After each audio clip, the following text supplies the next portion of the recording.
ఆదికాండము 21వ అధ్యాయము. యెహోవా తాను చెప్పిన ప్రకారము శారాను దర్శించెను. యెహోవా తానిచ్చిన మాట చొప్పున శారాను గూర్చి చేసెను.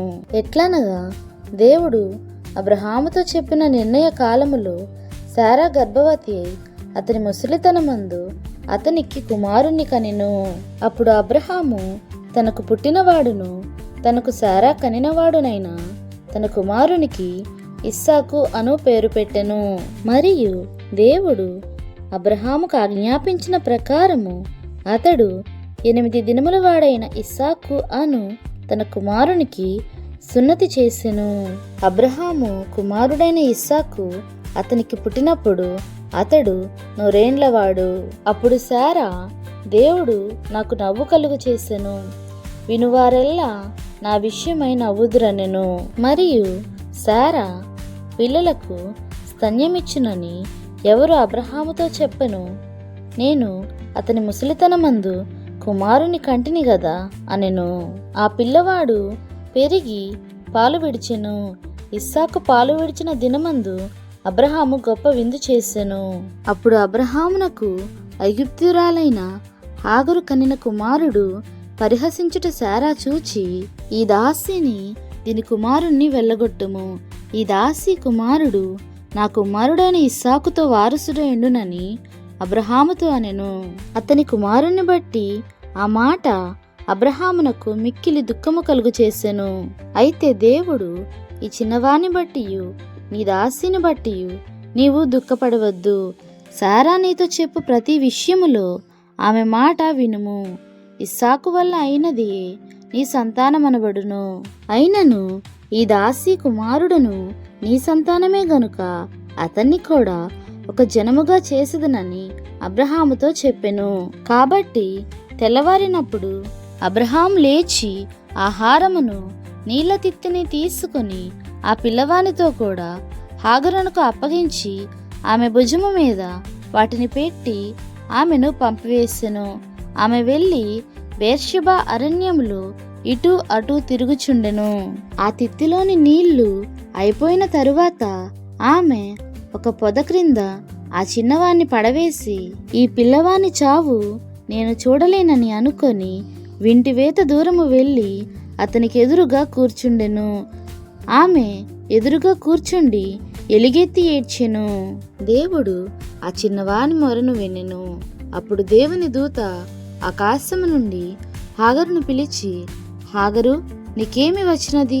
భయపడకుము, ఆ చిన్నవాడున్న చోట దేవుడు వాని స్వరము వినియున్నాడు. నీవు లేచి ఆ చిన్నవాణ్ణి లేవనెత్తి నీ చేత పట్టుకొనుము, వానిని గొప్ప జనముగా చేసేదనని ఆమెతో అనెను. మరియు దేవుడు ఆమె కన్నులు తెరిచినందున ఆమె నీళ్లబూట చూచి వెళ్ళి ఆ తిత్తిని నీళ్లతో నింపి చిన్నవానికి త్రాగనిచ్చెను. దేవుడు ఆ చిన్నవానికి తోడయుండెను.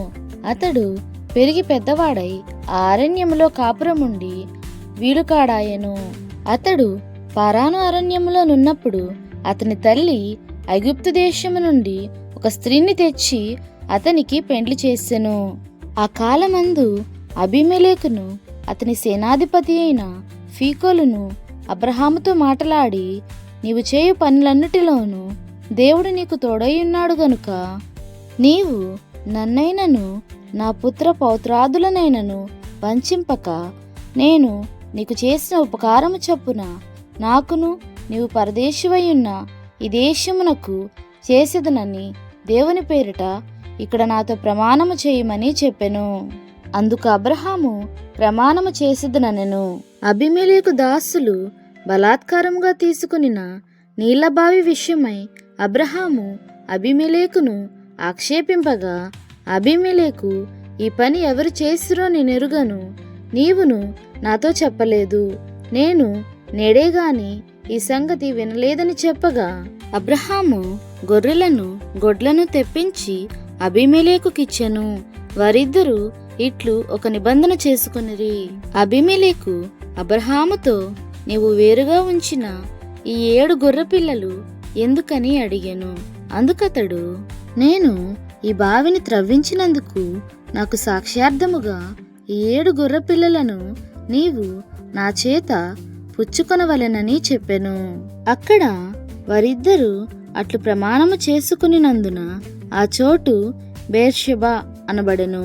బేర్షెబాలో వారు అలాగూ ఒక నిబంధన చేసుకునిన తరువాత అబీమెలెకు లేచి తన సేనాధిపతి అయిన ఫీకోలుతో ఫిలిష్తీయుల దేశమునకు తిరిగి వెళ్ళెను. అబ్రహాము బేర్షెబాలో ఒక పిచ్చుల వృక్షము నాటి అక్కడ నిత్యదేవుడైన యెహోవా పేరిట ప్రార్థన చేసెను. అబ్రహాము ఫిలిష్తీయుల దేశములో అనేక దినములు పరదేశిగా నుండెను. దేవునికే మహిమ కలుగును గాక.